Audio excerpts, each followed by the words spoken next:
People's Guide to the Cthulhu Mythos. Wait a minute, wrong show. Black Clock Audio Tales is part of Badger's Drift Studios and sponsored by BunnySlippers.com. Check out their handy dandy nifty swifty dinosaur slippers. They make sounds when you walk around. One of my friends, her son, got some for Christmas. His aunt bought them for him. From BunnySlippers.com, and oh boy, can we tell when he's walking around in his dinosaur suit with dinosaur slippers. It completes his outfit. And it's like, step, step, step, roar! Step, step, step, roar! It's not that much, and sometimes he just sits on the couch and hits his hands together till they go, roar! But I'll tell you what, I get irritated by stuff pretty quickly. And I thought, that sounds kind of irritating. Guess what? It's not. It's barely noticeable. If you're wearing it, you get it. If other people, you have to be pretty close to hear it. So if you're worried about that sounds annoying. A dinosaur roar every 3 steps? I tell you, it's not. It's pretty funny. And also, get them for your kids. So you can tell when they're up and moving in the morning. They don't think about that stuff. They're just happy to be making noises and going to watch cartoons and eating cereal. They won't know that they're pretty much giving away their position if they're trying to, sneak into stuff. Kids aren't that smart. Do you know who's smart, though? Cody Goodfellow, who's going to be on the show talking about cannibalism, were-sharks, and all kinds of good stuff. So stay tuned for Black Clock Audio Tales. I'm DB Spitzer, and I'll be here all week long. And hey, we're almost done with Hawaiian folklore. You know what's up next? You know what's up next? You know what's up next? I'll tell you. It's a story written by a lady about a guy and a guy. Yeah, it's that story. It's Frankenstein. In your face. I'm going to see how many people I can get to talk to us about Frankenstein throughout it. And I know a lot of people who can talk about Frankenstein. The movie, the movies, the books, Mary Shelley, gothic horror, all that fun stuff. I'll see if I can get some people who we've heard in the past talking about Frankenstein, and see if we can find some new people. All right, and also, if you may have noticed, we have better sound equipment now, and that is because of your donations. Do you know people who donate to the show get stuff? Would you like to, donate $1 or $5, become part of our patron plan? Maybe talk to me about getting stickers, t-shirts, whatnot. It's cool. It's cool.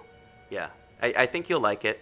And also, if people start donating money to this and to the others, I'm going to put out projects, art projects, books, and stuff like that. And you're going to get heads up and first grabs at stuff. So, hey, keep listening. There's, if enough people donate, I'll start making coloring books, and people who donate will get coloring books of, horror authors or, space monsters, stuff like that. So this stuff's all in the works, and it's just kind of like, hey, you help out, you get stuff. All right, let's talk to Cody Goodfellow about some were-sharks and cannibalism. All right, here we go. And also, later this month, we will have Cody Goodfellow talking about shoggoths on People's Guide to the Cthulhu Mythos. All right, back to the show. So this is Black Clock Audio Tales Supplemental Hawaiian Folklore and Legends with author, writer, all-around awesome person, Cody Goodfellow. Hey, how you doing? So I'm not a cultural anthropologist, and I'm only a semi-literate tourist, but I, on a series of visits to Hawaii, came across the legend of Nanaue, the Shark Man of Maui. Yeah. And it was it's not one of those legends that they recount at luau's or put into tourist guidebooks. It was kind of this weird suppressed shadow folklore. And being as I was fascinated by the duality of Hawaiian culture that was totally suppressed in the Western imagination, we're conditioned to think of them as these happy-go-lucky, childlike people who are eager to share their paradise with you. so that you can turn it into a golf course and shit it everywhere. And of course, any diligent examination of their history will reveal that there's a lot more to it. Their history and their culture before the missionaries came it's far more savage and brutal than what we think, but also far more complex.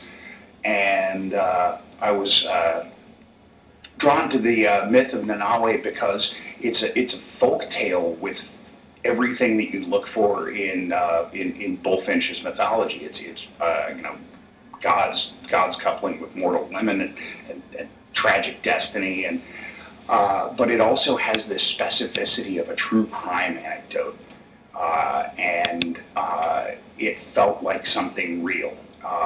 It felt like something that had acquired this mythic mantle in order to explain a human act that was otherwise unthinkable.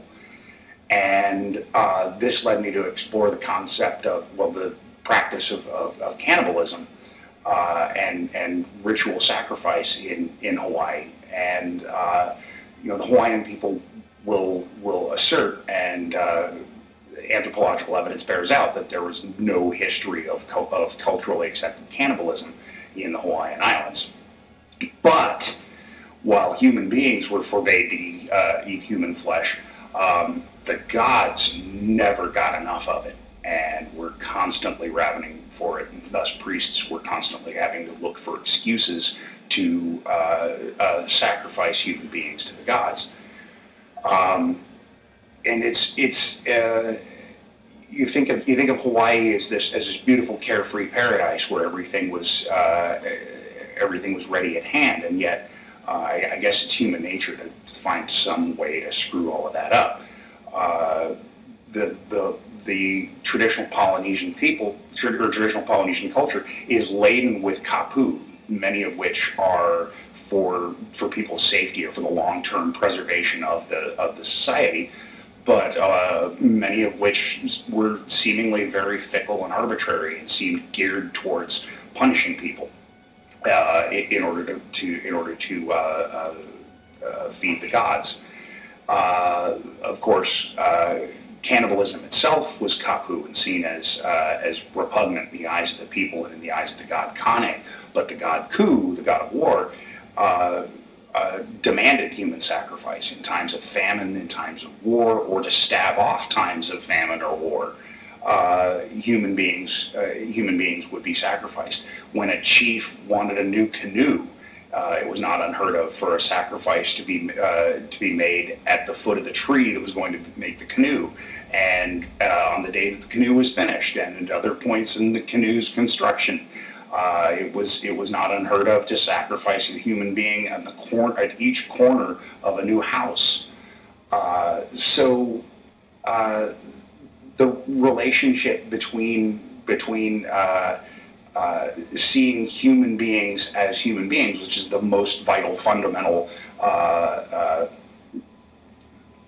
point of the social contract. Any society where you can look at the people down the road as food, it's not going to last very long as a society.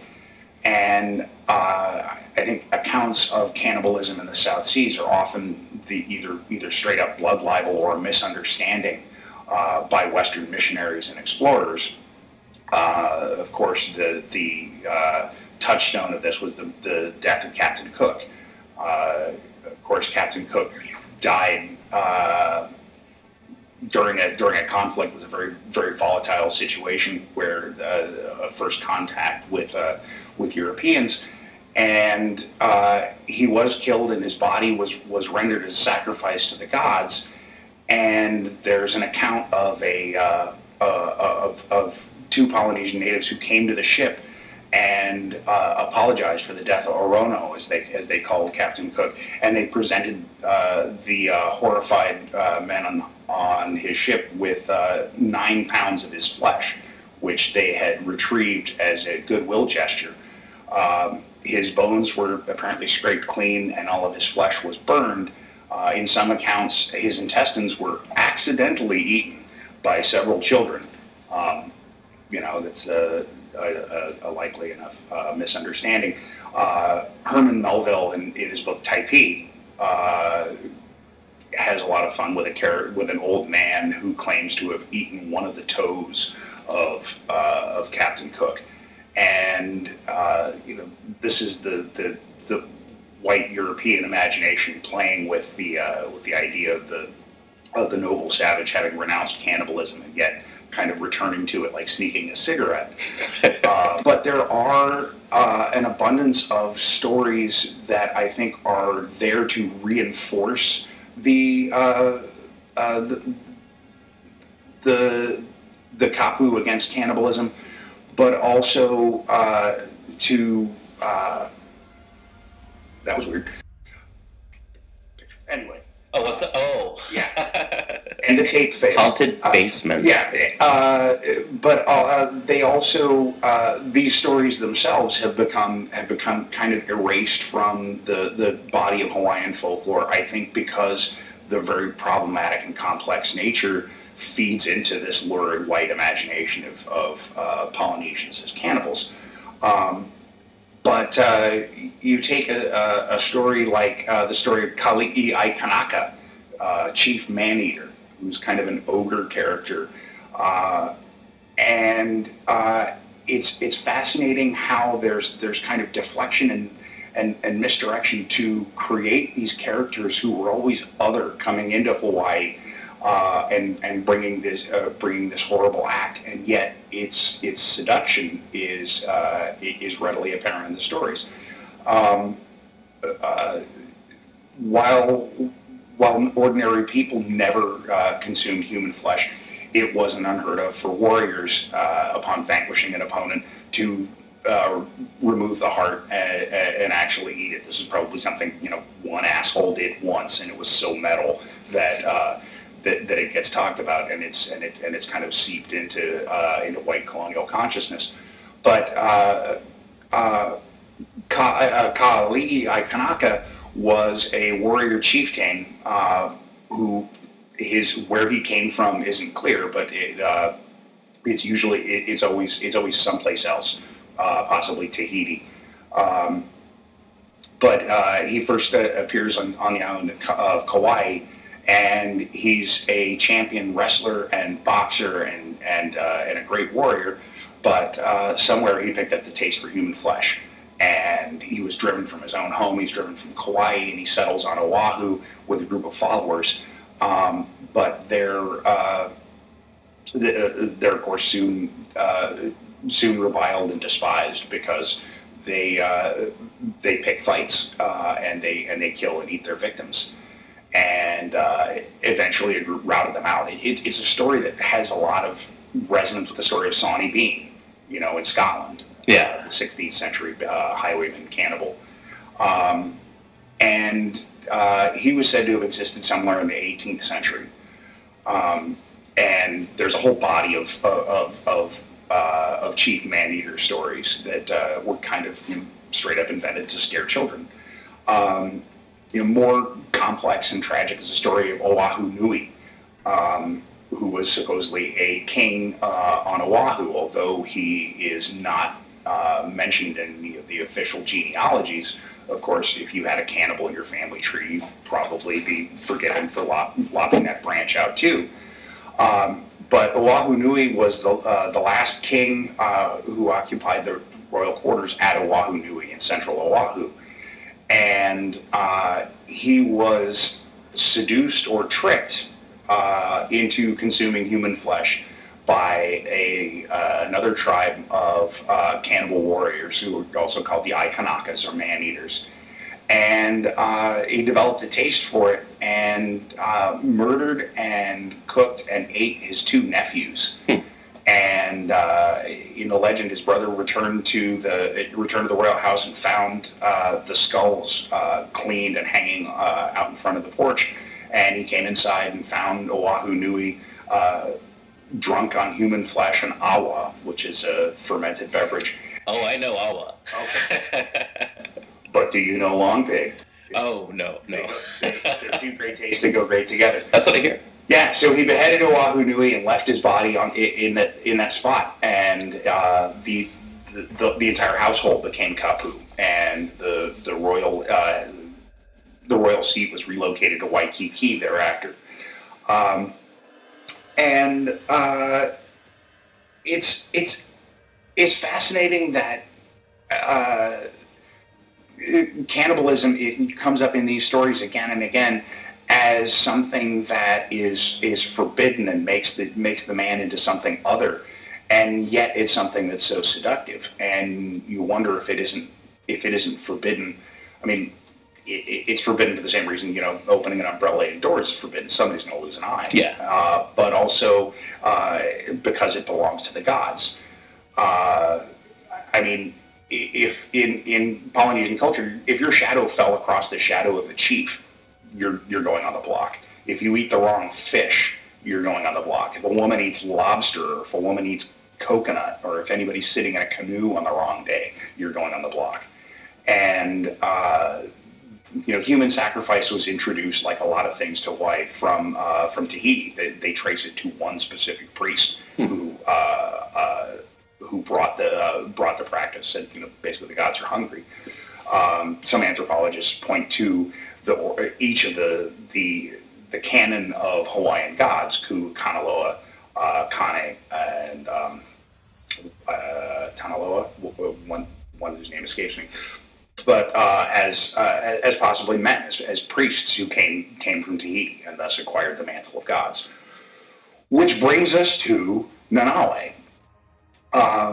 Nanaue's legend is, as I said, one that blends historical fact and purest folkloric legend. According to legend, Kamohu Ali'i, the king of all sharks, was so smitten by the beauty of a woman named Kalei that he assumed human form and mixed with the people of Waipio Valley on the Big Island, and taught, according to some legend, taught them some things like how to surf and plant taro root.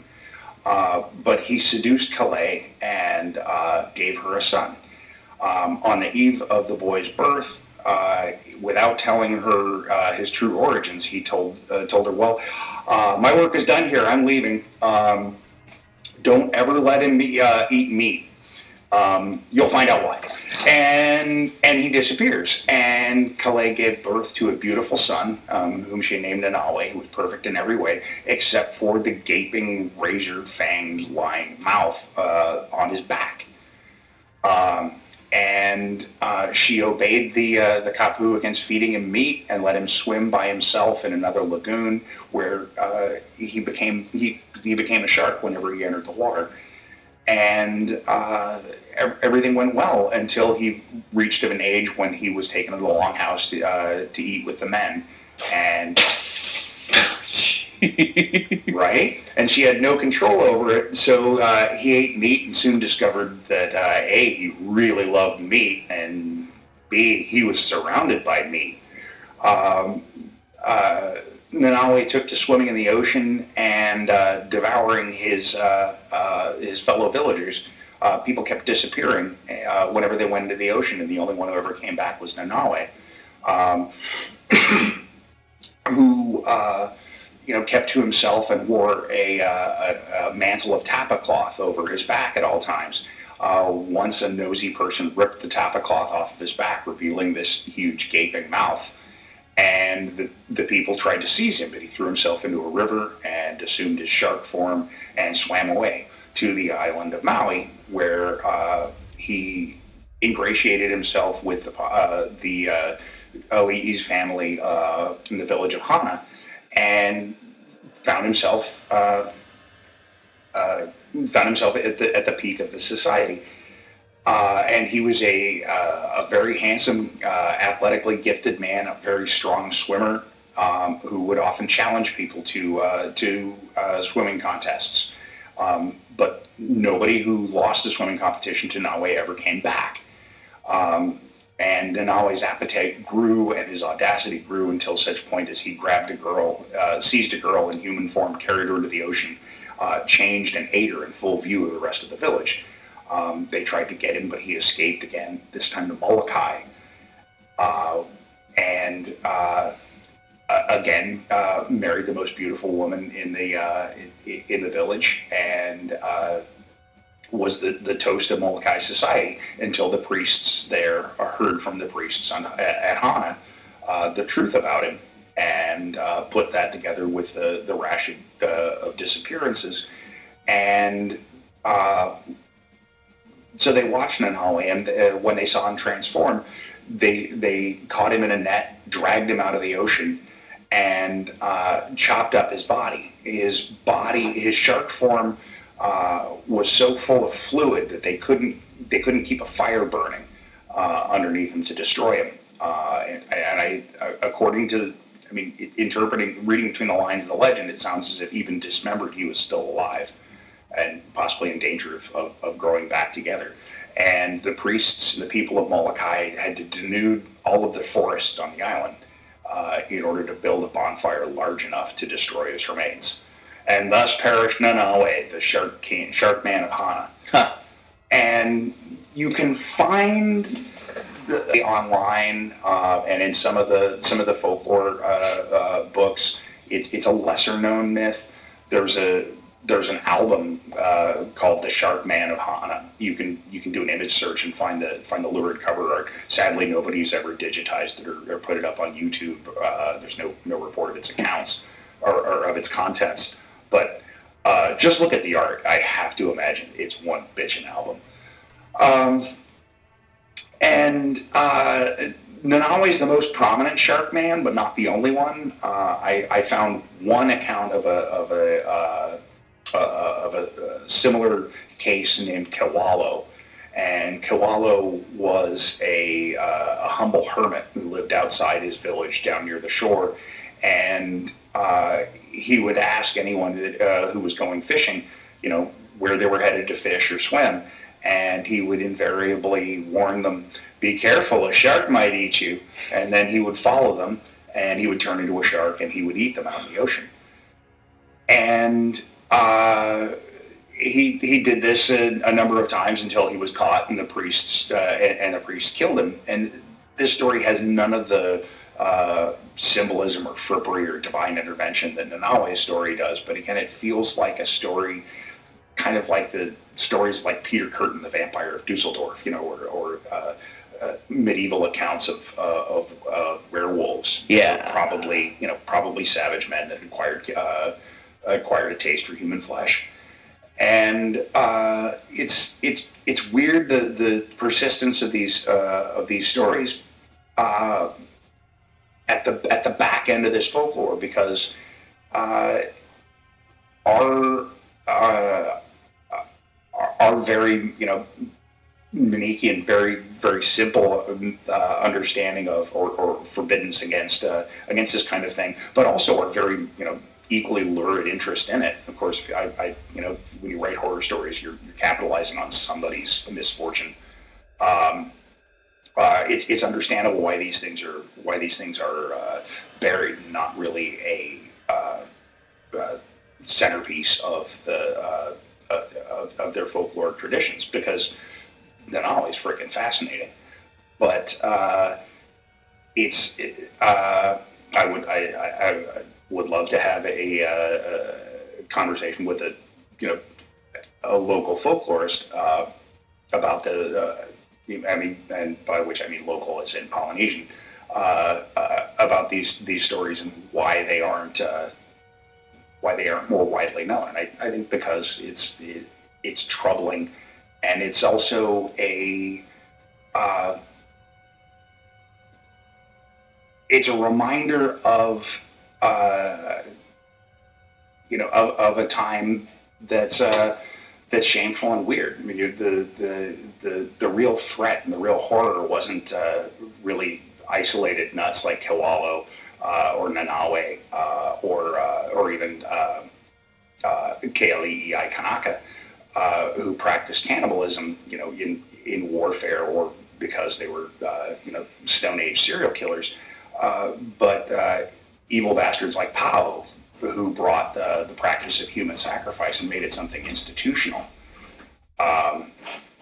That's what's really terrifying. The human beings can be driven by extremity to eat human flesh, but when the gods are hungry, who's to say when they're satisfied? And that's about all I got. Hey, no problem.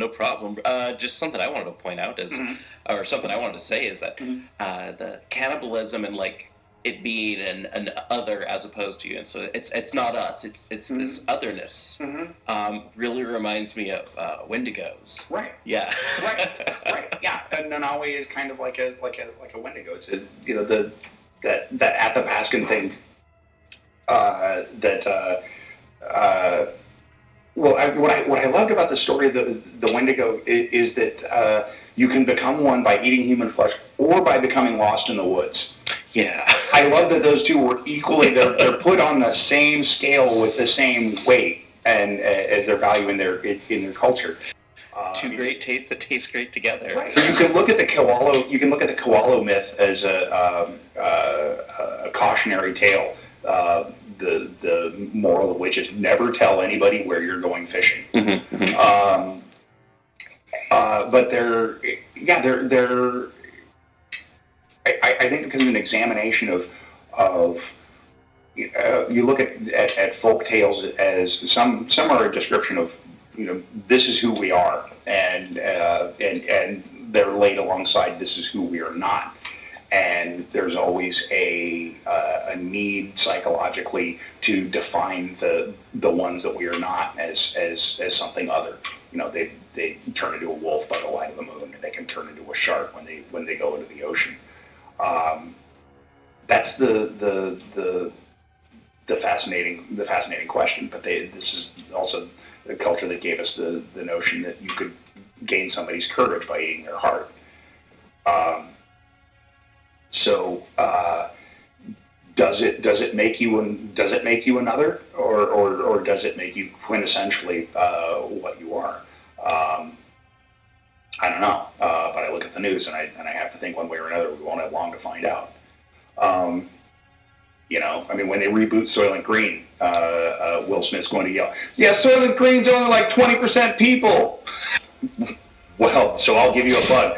You can find out more about Nanawe and ritual cannibalism in Hawaii in my book, Repo Shark.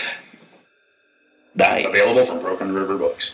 Cool. Any other books on cannibalism? No, not yet. I mean, cannibalism is like lurid and icky, but human sacrifice is a lot more fascinating. Sure. There's a great book on it called The Highest Altar.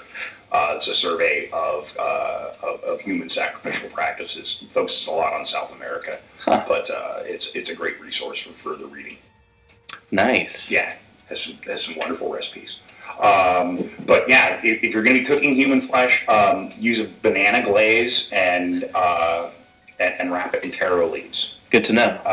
Also, a luau style earth cooker, and if you stuff the emptied out carcass with hot rocks, it'll cook thoroughly and evenly throughout. Good to know. Good to know. I mean, gosh, you have that. I mean, when you have that, when it's really borne in upon you, animals, they're related to us. I think when you see pigs in a tent, you look at individual parts of them, and that they're just naked little guys. Yeah. And I guess some people that causes them to rethink their diet, and some people not. I mean, that's the question, isn't it? I mean, if whether you're pushed to it by extremity. I've written a few stories using Lovecraft's ghouls that play around with the concept of eating human flesh and what this forbidden sacrament why is it forbidden? Is it forbidden because it's simply a loathsome practice and the death of society, or is it because it gives you something? The film Ravenous. played with that wonderfully. There's a really terrible faux, pseudoscience book called the Beginning Was the End, by this total quack Bavarian anthropologist, about how ritual cannibalism amongst Stone Age proto-humans was what led to human beings become sentient. And so he argues that sentience itself was the horrible bargain that we struck when we first ate human flesh. It's it's a hilariously awful notion, but I wrote a thing. I wrote a story which should be appearing in a book I believe called Tales from Arkham Asylum, edited by Brian Sammons, coming out someday. But there's a kind of a small coven of girls going to Miskatonic University in the '60s, and in pursuing lots of witchy anthropology things. They're exploring a notion that the Eleusinian mysteries might be a cannibal cult. The Eleusinian sacrament. It's one of those things, kind of like a soma. There's endless speculation about what it was that they were actually consuming there. That was the secret. I postulate that the secret of the Eleusinian mysteries is that knowledge can be conveyed by eating brains. And so, they're passing on this sacred knowledge by consuming ritually the brains of all past members, and thus they're preserving knowledge even in the face of all the books being burned, all the lights going out, and so you have the potential to know everything, but of course there's a terrible cost. I like to think there's a really good reason that we're not allowed to eat human brains, aside from the obvious. But like I said, be excited to find out someday. Cheers. Yes, no, I've joked. People are like, "Oh, you're allergic to everything. You can't have dairy and you can't have eggs. What are you gonna do when society fails?" And I'm like, "Well, probably eat people like the rest of you." Right. Yeah. Well, I mean, that's the. I have I wrote a story that's coming out of Pizza Anthology pretty soon. And I won't go into too many details because I don't want to ruin it, because Lord knows who won't want to read a whole book of pizza horror stories. But it's called The Vegan Wendigo.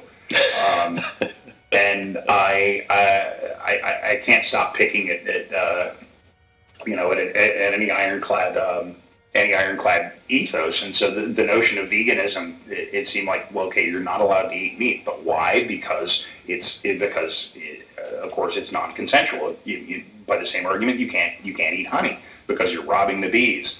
But what if the animal does give you consent? What if the animal could give you informed consent to consume its flesh? Well, then you finally found a solution to the hippie problem. I can't remember the name of the Pizza Anthology, but Pizza Anthology. Look for it out there, Pizza Anthology. Yep. All right.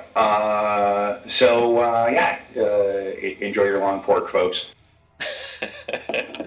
Thank you again, Cody. Thank you, DB. It's been a pleasure. As always. All right. Thank you again for listening to Supplemental number 4 with Cody Goodfellow, Cannibalism. Hey everybody, DB back again. Thanks again for listening to Supplemental 4 about were-sharks and cannibalism. We might reference this one again and might have Cody on. Well, we'll definitely have Cody on in the future to talk about all kinds of weird stuff, because being a weird fiction writer, that's something that you have to deal with in stock and trade.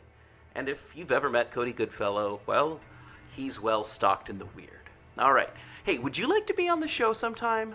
Not this show. I've got another show. It's called Welcome to Portland. Are you going to be in the Portland area through Airbnb? Go to their experiences and look for be on a Portland podcast. Or you can go to PGTTCM, click on the link to Welcome to Portland, click on the Airbnb, and book. It's the best way I can book people on the show if they're coming into town. You get drinks, you get food. I make sure that everyone's well taken care of. You tell your story, and this is for Welcome to Portland, where people tell a story like whatever story you like to tell at parties, whatever story you like to tell. You know, it's like your personal story, that thing that happened to you. Nothing gory, no hate-filled speech. Hey, I don't like that stuff. And also, I want to hear your stories. I don't want people to send me stories. I don't want people to phone me. You have to be in the studio for this. And, I'll let experts call in. Are you an expert? You want to talk about Frankenstein? You want to talk about Beowulf? You want to talk about anything we got coming up in the next few months? Feel free. If you, Cthulhu writer, Cthulhu book person, if you're someone who wants to read a book for me, hey, contact me, pgttcm.com, and just track me down. Also, Facebook. Look for Black Clock Audio Tales and PGTTCM, People's Guide to the Cthulhu Mythos, and Welcome to Portland on the Facebook and Instagram. We are Black Clock Audio Tales still. So, what are you waiting for? All right. Thanks again. Music by Kevin MacLeod. And oh hey, speaking of music might change up a little bit here. Someone I know's getting a hurdy-gurdy. That person may be me. And also, I recently restrung a mandolin to be played like a ukulele, so hey, who knows what could happen? But more than likely, it'll continue being music from Kevin MacLeod because I'm not a musician. All right, we're what? Whoa, that's 37 minutes right about in about 5 seconds. Okay. Thank you again for listening to Black Clock Audio Tales. And thank you again. You can go to our Patreon button on pgttcm.podbean.com to donate some money or be part of the program. You want to get one of those coloring books? You want to find out about where we're going to be, pins, badges, buttons, that kind of stuff? Become a patron. It'll all become clear. All right. I love you.